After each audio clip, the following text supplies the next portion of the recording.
have got Toby Burns with me, although on his screen he's got his Sunday best name, Tobias Burns, which he tells me he only gets called when he's naughty. And you're the CEO and founder of the Silent Disco Company. Hello, Toby. How are you? I'm very good, thank you. Pleasure to be on. Yeah, absolute pleasure. Right. Okay. When your PR agent got in touch with me and said, do you want to interview Toby of the Silent Disco Company for your podcast? I went, yes, please. Because I live in Edinburgh, Toby, and every August there are a bunch of people wandering through the streets of Edinburgh with headphones on going like this. For the Fringe, right? Yeah. It's funny, my in-laws go every year. Right. And they always send me pictures and videos. So we have a couple that hire up, and I've never been. I need to go because they say it is fantastic every year. So I'm glad you've seen the crazy people wandering the streets in Edinburgh with headphones. They look lovely. In Edinburgh, we do so many hires, even though we're based down in just outside London. Right. The Scottish crowd love a silent disco, and we send loads up there, and it's quite problematic for us because it's a long way. It's normally like a 2-day delivery service, so we have to send it out a bit further in advance, but we do a lot of business in Scotland, so you love a party. Yeah, we do. Yeah, I'm not Scottish, as you can tell by my accent, but I've lived here for 30 years and they do love a party. Yeah, they're good at that, definitely. Right. I've looked at your LinkedIn profile. You seem to have been involved in events forever. How did it all begin? Take us back to the origin story. So I was a children's entertainer. I hate using the word clown, but that's how people say it. So kids parties, magic, balloons, disco. Right. I went under the name DJ TJ for many, many years. And I in the end, I was doing about 10 kids parties a week. So it was a great job, a profitable job. But I've said this before in different podcasts, that you're swapping time for money. Yeah. And then I transitioned. It was very unsociable. I say with our industry, it's the most sociable, unsociable job there is, because you're around people all the time, socializing, but you're working. Yeah. So I then transitioned into DJing. That was a hobby, but then it became a lot more serious. And I went into a very specific market where they spent a lot of money on events. So Jewish, Arab, corporate market is where I ended up. So I didn't do the conventional like 18th or 40th. It was very specific to the jobs I was doing. Stopped children's entertaining. I was DJing, producing the events. Google, for example, I still DJ for Google 10 years later. Wow. With some of their corporate events. And then it was literally a wake-up event of, I used to play football and I broke my arm one Thursday playing football, and I had gigs that weekend. And I said to the doctor, I said, you can put me in a cast, but you need to wait till Monday. I went, put me in a splint. I need to DJ on Sunday. But I was like, on Monday morning, I promise you I'll come back and you can put me in a cast. And that's exactly what I did. But, you quickly realise that you are the business. Yeah. People want you. And again, it was still that sociable, unsociable job that I mentioned before. So I really wanted, there was always an entrepreneurial spirit inside of me. I'd surrounded myself with a lot of entrepreneurs and amazing business owners. And I think that's important for anyone that wants to be an entrepreneur. Surround yourself with other entrepreneurs. And definitely, we started Silent Disco officially 2014. Right. And within 2-3 months, literally the DJ work, I was like, right, I can pick and choose what I want to do, because this is going to take off. And it really did. I put a lot of hours. I still put a lot of hours into it, because I still feel there's building to be done. And another entrepreneur that I've surrounded myself with for many years always says, build a business to sell, even if you have no intention of selling it, because it's that discipline. Yeah, and definitely. he is so right with that. So yeah, it's not where I want it to be to sell it, but we're on that way. And I always say, like, or again, another entrepreneur said, like, people underestimate what they can do in 10 years. And I think that a 10-year plan, you can really achieve so much. And I want to get it to, you know, where I would be happy to sell it. I'm sure once I get there, there'll be another 5-10 year plan to keep growing. But we started Silent Disco. We're now a team of 18 people. Wow. So it's not out of a garage or a side hustle as many of our competitors are now. It is, you know, we're a big organisation. We've got an office here and in Dubai, but the UK is our bread and butter. Right. And then subsequently other brands have been established since. So we've got the cinema hire company, the screen hire company, the karaoke hire company, and they all do what they say on the tin, and that's really important for us to continue that brand. And that's really it in a nutshell. There's other pockets of businesses I'm involved in and property to secure this business as well. And that's all been learning from other entrepreneurs, business owners, and all successful business owners have a great property portfolio around them. Yeah, they do. So from a young age, like literally we bought the business, we bought the property we operate out of. Right. And that's, I think, really important. So the property that we operate out of, we own. And then we've basically rinsed and repeated that over the years, that when we need more space, we'll buy the next property that we operate out of, and then we've rented out the first one, and so on and so on. So now we've got a moat around our business that should anything, happen, even the fact of, I hate the dreaded word, COVID, we have great security around us that would, get us out of trouble if that ever happened again, All right. So in about 10 minutes there, Toby, you've described how to start, run and build a really successful business. So thanks for that. And anybody listening needs to take notes, because each sentence had its own nugget, starting with, don't exchange time for money. If your business model is exchanging time for money, it's broken. And people are going to go, well, what about the big law firms? They only survive because there's millions of them doing time for money, and they're like little factories. But if you're starting out, if you get stuck in exchanging time for money, it's really hard to get out of that. So that's the first top tip. And the second one that I really like that you talked about there is building a moat of security around the business.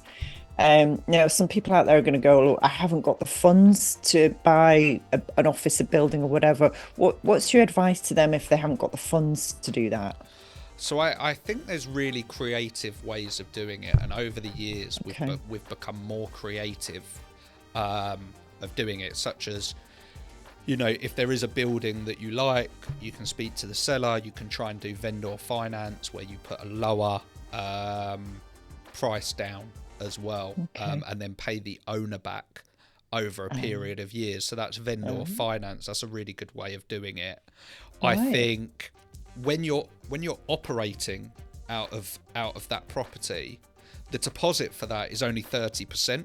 So if you were buying an investment property, like a commercial unit just to rent out to another business, it's 50%. But if you're operating out of it, it's 30% deposit. So you can get a small, and we started like this, it was a 1,500 square foot little light industrial commercial unit, and I remember when we bought that at the time, it was 170,000. So we'd saved up for like 3 years, 4 years maybe, got that 30% deposit together, and then we bought it. But now, like right now, we're in 6,000 square foot. So we've grown and grown and grown. And we've been here nearly 2 years and we need more space. It's a constant revolving issue. We need more space again.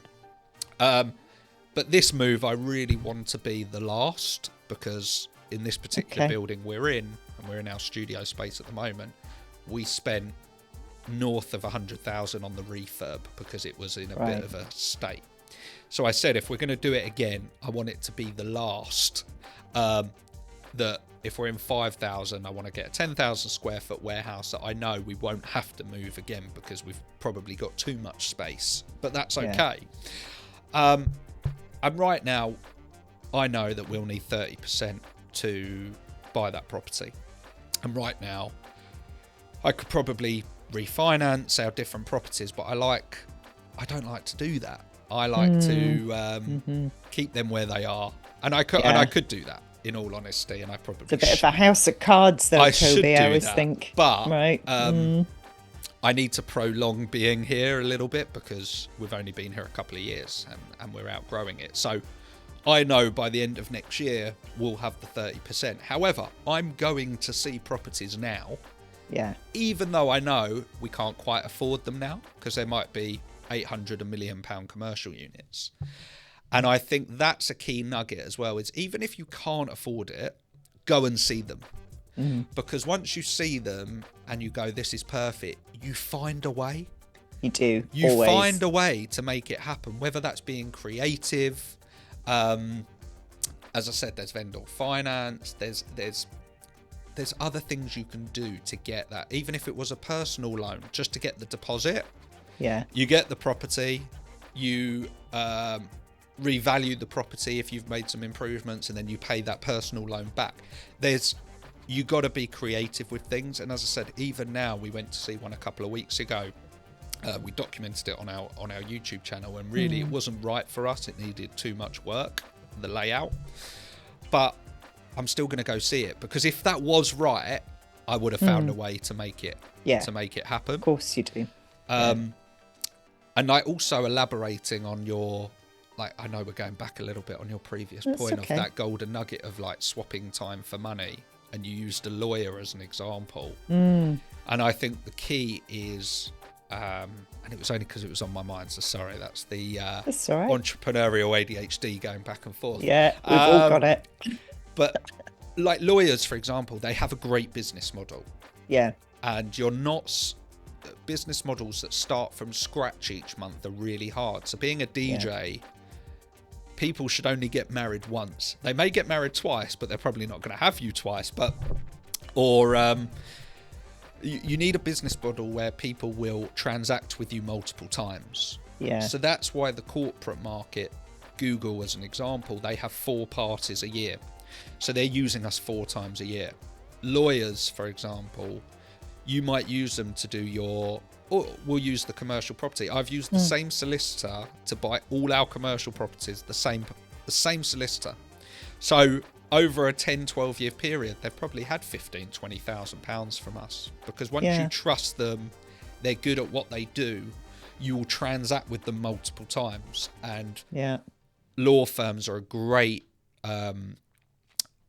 example of that. Insurance companies, the hassle to change insurance company, everyone goes through it with car insurance. Oh God, yeah. Nightmare.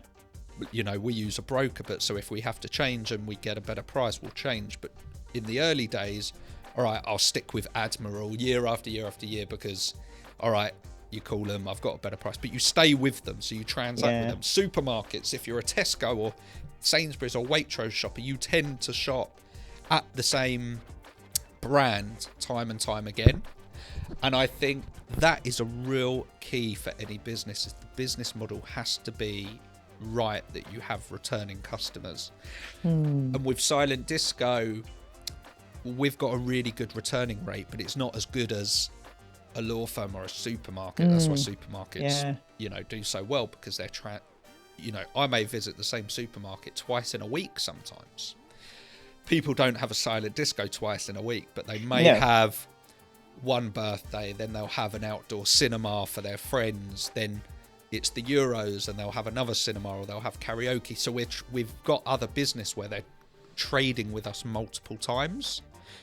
It may be over a longer period, but they're transacting with us, and that's why our team also work on like contracts with bigger clients where we're doing a 12-month hire rolling contract. Celebrity cruises are probably the best example. Oh, wow. I'm sure any of your listeners, if they've been on a cruise and had a silent disco, if they're on Celebrity, they're our headphones. They subsequently bought them, but at the early start, they were hiring them.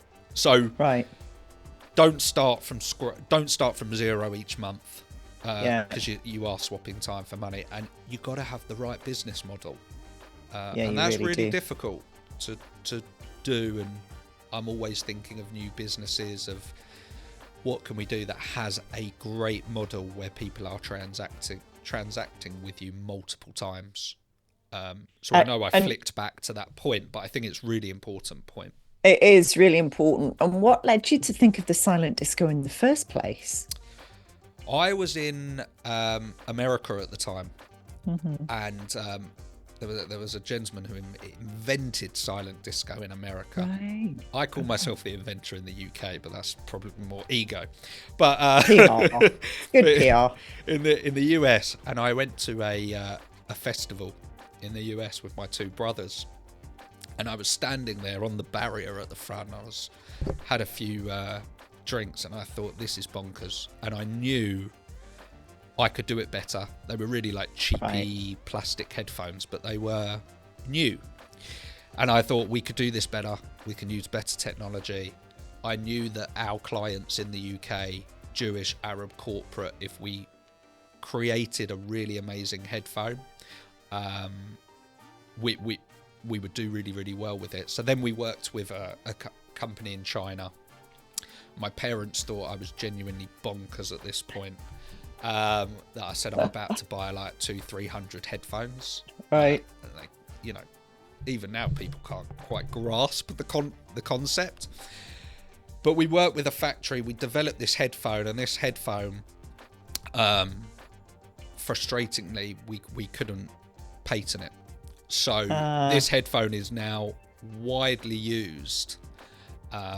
But the secret behind it is we were the one that developed the internals of it, because I came from a sound engineering background as well at college, and that sort of thing. And these are now widely used in the industry, this particular headphone. And since then, in the last few years, we've developed a newer one, which just, again, you've got to innovate.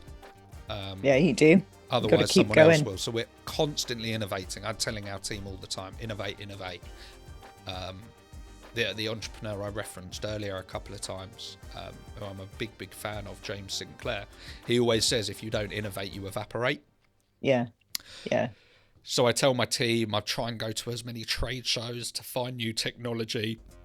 We're due to go to China next year. There's an expo in Las Vegas, and America generally are a year in front of the rest of the world, in my opinion, in crazy ideas, because I think Americans are a little bit crazy in a good way. In a really good Sometimes way. in a bad way, right, in this world. But they're generally a year ahead in terms of like crazy ideas before they come to the UK. So I try and get to these shows. And I think any entrepreneur as well who wants to innovate, go to as many trade shows, not in the UK. Yeah. You got to get out the UK, because if they're in the UK, they already exist, in my opinion. Exactly. Yeah. How are you finding Dubai and expanding into Dubai? Dubai is like, we're a year. It was nearly a year. We launched there 17th of October 2023, so we're not quite a year. And it's a very different market to the UK. And I've learned this. It's a learning curve, because it was a new concept in Dubai. But I had a lot of friends, my partner, who has a cinema company similar to us in the UK, but in the UAE. Right. And it's quite odd, because the season, like here, we party all year round. Doesn't matter what the weather. I mean, it's normally raining here, but we party all year round. In Dubai, it's very seasonal, which I don't like as much, but it offsets the UK. The UK we're busy all year round, but we're really busy April to October, the summer months. Yeah. In Dubai, the season is October to April. Okay, because of the weather. It's cooler. It's like, I have a friend there at the moment who works in the industry. I was talking to him last night, and he said it's 42 degrees today. So it's crazy hot. People are not partying. So the season is October to April. The other difference, which is just interesting, is in the UK, people plan ahead. People might plan their party 2-3 months in advance, 6 months in advance. We have bookings well into 2025, 26. In Dubai, it's a week's notice. Really? It's so last minute. Even the corporate, I'm just shocked by, like, you would think it is a super organized country, but they seem so unorganized at the same time. That is really surprising. Yeah. So it's really last minute, which, like, shocks me. My partner would go, "We got a job in 2 days' time," and I'm like, where did that come from? Heck, yeah. And the other thing, they do everything by WhatsApp. Okay. So here we do emails, or people will book online and they want to speak to you on the phone and talk about it. In Dubai, it's all on WhatsApp. They want to quote on WhatsApp, talk on, and it's just a different. I remember a lot of the people we're dealing with are expats or internationals, but that's the culture of, we do a little bit on email, but a lot of the inquiries are through WhatsApp, which we do some here, but not to the degree. So we're still learning, and with any of this, you've got to learn, you've got to adapt, and you've got to innovate at the same time. And it's going well. This September, towards the end of the month, we have quite a few bookings, and it's ticking along. I said it would always take 18 months to 2 years to build to a level that we want it to. It's obviously a higher budget in Dubai. So, like, for example, here we might be £2 a headphone. In Dubai, we might be £10-12 a headphone, just because things cost more. Yeah. But it's not going to be the level, and I was very realistic when we brought it to Dubai, of the UK. I mean, here in the summer, we'll do over 200 hires a week. We're not going to do that in Dubai. We might do 1 or 2, but that's okay. And I'm comfortable at that, because they're a higher value, and it's a different industry to the Brits. Yeah. It's easier to do business out there now. You don't need a Saudi national to set up a business over there, do you? Or UAE national, rather, to set up a business over there. As far as I'm aware, you still do. So to get your trade, you need to get a trade license. Okay. So the trade license, and I've learned all this, but I was very lucky that I went with a partner who was already operating in Dubai. Okay. So he had a trade license already. Now, to set that up, it's about £15,000. Yeah, it's not cheap. And then every year, it's $5,000 to renew your trade license. But you don't pay any tax. It's just, that's it. It's just £5,000 a year, roughly. Yeah. You get your trade license, and then it's 5% VAT. But again, that's very, very minimal. But I know he has to go over once a year or once every couple of years. He's got to be there for a certain amount of days just to renew that trade license. Maybe it's changed. But because I was like, should we set up a new company? But to be honest, we can test the market under the company we already have out there. Yeah, definitely. And after a couple of years, if we go, okay, let's make it its own entity out there, then we can do that, but it's going to cost £15,000-20,000 to do that. And I don't see I'm like, I'd rather invest that into new equipment. Yeah, definitely. It's no difference. Like, here you have the karaoke hire company trading under the silent disco company group. Like, it's the same thing in Dubai. So it doesn't make financial sense to split that out. But as far as I'm aware, there are other ways of doing it. I think it depends what you're setting up. Yeah, I know. I was approached the other week by somebody who said, look, we can set you up in Dubai, $25,000. It's a 3-year license. You pay 9% tax. That's it. Went, that sounds exciting. So that's what I've just basically. It's the setup charge of $15,000 or $15,000, and then maybe when you first start a business, you get 3 years as the trade license, and then you have to renew it. Yeah, she said, it's a bit more for 5 years. Yeah, 3 and then 5. Yeah. What would you set up in Dubai? Now I'm Well, intrigued. so we train coaches all over the world. We've got a great kick-ass culture methodology and we train them. And we advertise in Dubai because we know it's a really growing market. We advertise in the UK and the US and Dubai. And to date, we've not had much traction in Dubai, but it's growing. We get a huge amount of interest, but not a lot of purchasing. So a lot of people kind of are circling around, having a look, seeing if we are who we say we are, which is fine. I completely get that. We got our first coach last month in Dubai, actually. But interestingly, she'd gone from the UK to Dubai. So I think she felt a bit more secure buying from us. And I just sent a test out yesterday of an offer, not the full program, in UAE dirham to see whether buying in their currency made a difference. I'll let you know whether it does. I think that does help. I think having a presence there also helps. I mean, even the fact of like us having a physical address, us having a physical Dubai phone number, and that was, oh my god, you can't get a pay-as-you-go SIM unless you're a resident. Oh right, okay. So like when I was out there, it was a nightmare. I was like, all I want is a pay-as-you-go SIM card with or I'll pay monthly with a Dubai number. Yeah. But unless you're a resident and you show you can't get it.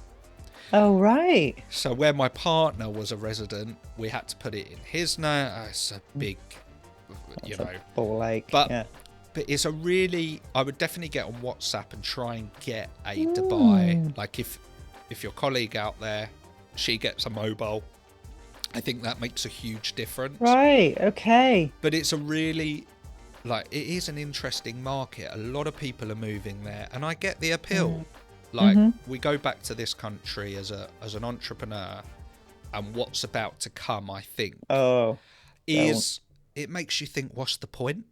Yeah, I don't. It's so depressing. It's really, really depressing what is about to come, and I don't really want to think about it, Toby, because I would cry. It's really and I use China. I've visited China a few times, and even though people don't like China or they're a dictatorship, that sort of thing, they do get some fundamentals right, and that is the government supports all the businesses, and that's why they have, the biggest economy in the world. That if they export anything, they get 1% cash back from the government.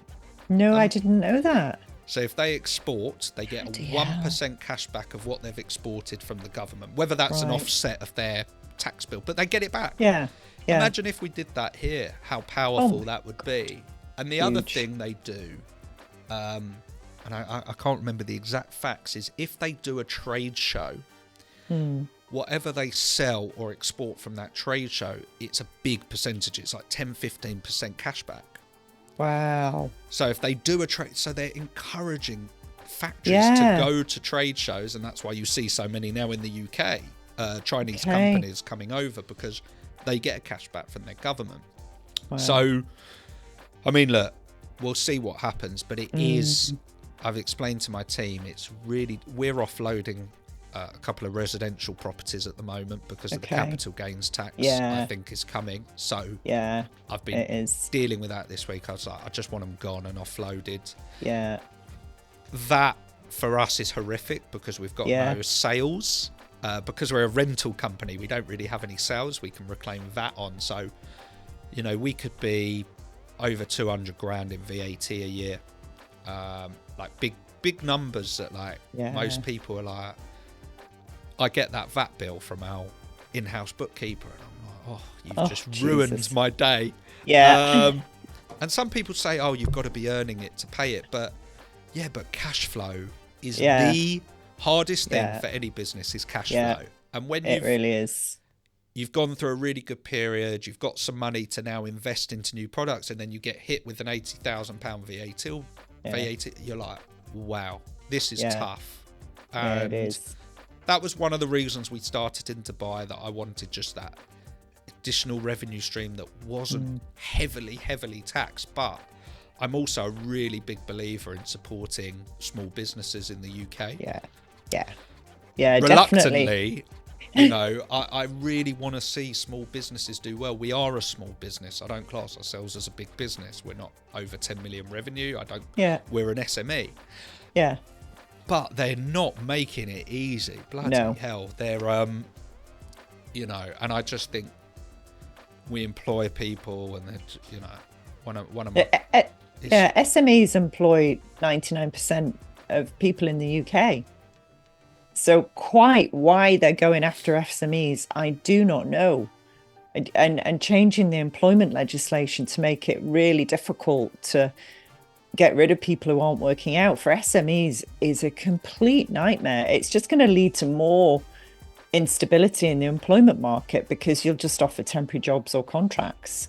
You won't offer permanent jobs. Well, I can't remember the exact figures, but like someone said to me, like most of the businesses in the UK are not above the VAT threshold. No, of they're tiny. 97.5 because they don't want to be above that threshold. Yeah. And I think there's like 7,500 companies in the UK that actually like employ more than 10 people or something. It's so small. Tiny. I like literally they may listen, but I had a member of staff come to me and they go, I asked them a question on their lunch break. I was just like, just in passing, I went into the kitchen and I asked them a question. And they went, you know, you're not going to be able to ask me a question in my lunch break soon. And if you do, I can start my lunch break again. Yes. And I was like, what is going on? Like, this is insanity. It is insanity. So they're not making it easy. No, so you're not allowed to chat with your colleague, your superior in a lunch break. That has to be completely and I was like, it was just like a passing question, like not even work related. Yeah, exactly. And it was, you know, you're not going to be able to. And I just think, why? Like, I know. It's a stupid divide. It's a stupid them and us. It's just ridiculous. Anyway, let's talk about the future, Toby. We've got 4 years of this. And look, I'm hoping it gets better. Let's be positive. We are going to ride the storm. And we are. And I always say to my team, and I think this is really positive, be your own economy. Like even with absolutely. Recession, I was like, okay, there's a recession going on. We're not going to be part of it. No, when people go, sales are down because of the month, I'm like, rubbish. It's nothing to do with the month. It's something we've not done right. Let's sort it out. Be your own economy.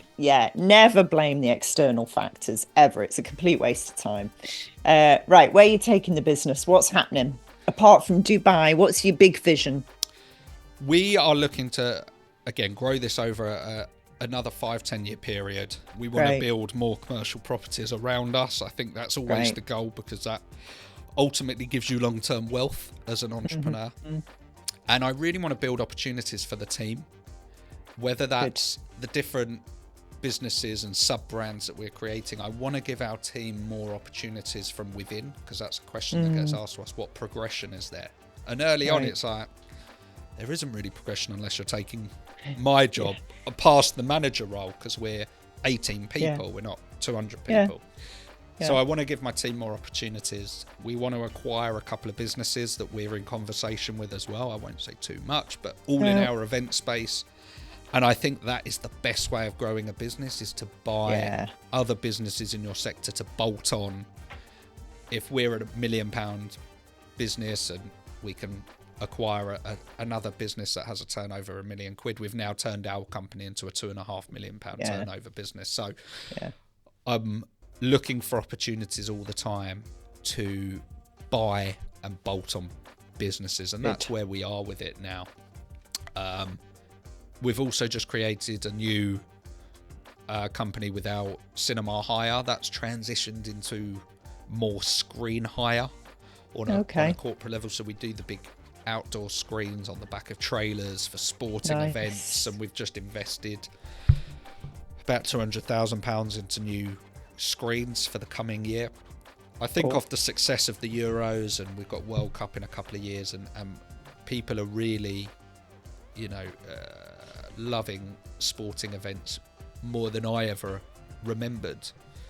It's becoming much more of a party, especially with England's semi-success over the past few years, and the excitement. But it's excitement, and it is the excitement. Yeah, it is. So we did really, really well off the back of the Euros, and we've used that to invest quite heavily into new screens and different and real high-tech stuff for next year.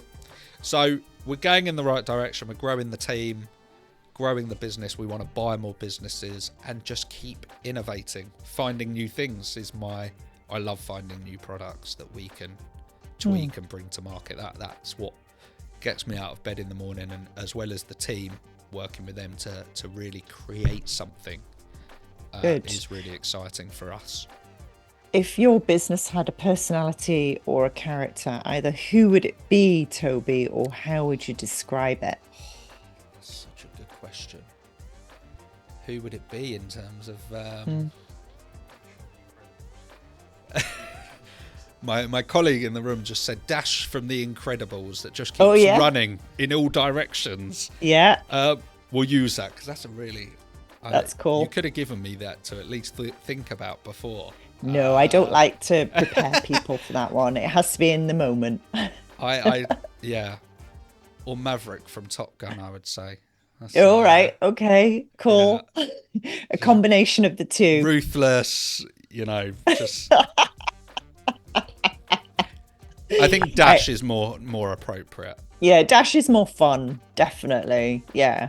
I'm just there's a couple more things I want to ask you about. One's I'm going to ask you about the culture of your business. When you buy other businesses, one of the things that I notice businesses don't pay attention to is the culture that they're buying. And I guess it's a please make sure you pay attention to the culture of the business that you're buying, because I see them fail so many times because they've got the wrong cultural mix. The numbers look great, the business model looks great, but if you've not got the cultural mix, it just doesn't work. I would take the team over the numbers, because I think you can improve numbers with a little bit of effort, energy and enthusiasm. You can increase the numbers. The team for me are the most important, and culture is bloody difficult. It really is. It's a challenge for any business owner, especially once you go above 12 staff. You have these cliques and it's you versus us sort of thing, and it's not. And culture, we're going through this at the moment internally. Like one person, you have a toxic superstar in the business. Even though they're a superstar, they might do really well, good at their job, make you loads of money. If they're toxic, that creates a toxic team around you, and people it brings everyone down. So I think every business will go through this multiple times. Maybe multiple times a year. Like we've had and it's just the way it goes. But when we're looking at businesses, we look for a turnover of a certain amount. Obviously, people look at net profits, and it's all subjective because if the director's taken it out, but it cannot be key man driven. There has to be, because if I buy that business and it's key man driven, I'm buying a job. I'm not buying a business with a team. So I take the team over the numbers any day of the week. And there are situations where I haven't, like if it's a good database and I can use that database, then I've sometimes bought a business based on the database. Okay, interesting. Rather than the team, because I know our team can work with them. But culture and team is a challenge. I think it will continue to challenge me every year. Just when you think you've got your team and culture perfect, the next week something will happen and you got to challenge that again. And that's my biggest, honestly, one of my biggest stresses is for our managers is staff and team. And I mentioned that comment before that I got. I think that just puts it on the map of what business owners have to deal with, and that's why business owners don't want to employ people. But it's so true. If you're going to buy a business, team culture, I can't agree more. It's more important than the numbers. If you have the right attitude, the right team, big things can happen.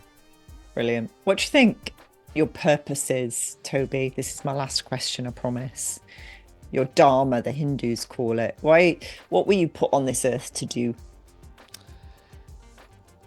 It's a great question, and I ask myself this quite a lot. And before, it was to, be wealthy or have everything you want, and money really doesn't make you happy. I think I was put on this earth to be creative, have fun, and our vision at our business is creating memories through celebrations. And if I can create memories through celebrations, and even when I went on a cruise, it was not celebrity, and there was a silent disco, and my daughter at nearly 3 years old had the headphones, and she goes, "Daddy's headphones," and I'm looking around and watching people in their own world.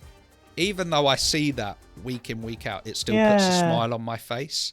Good. As the years go on, and being a dad now, and husband, the purpose, I would say, has changed. One, it is to be successful, but to be healthy, happy, and be a good dad and a good husband. I think that also gives me more pleasure than just having a good pay packet at the end of the month.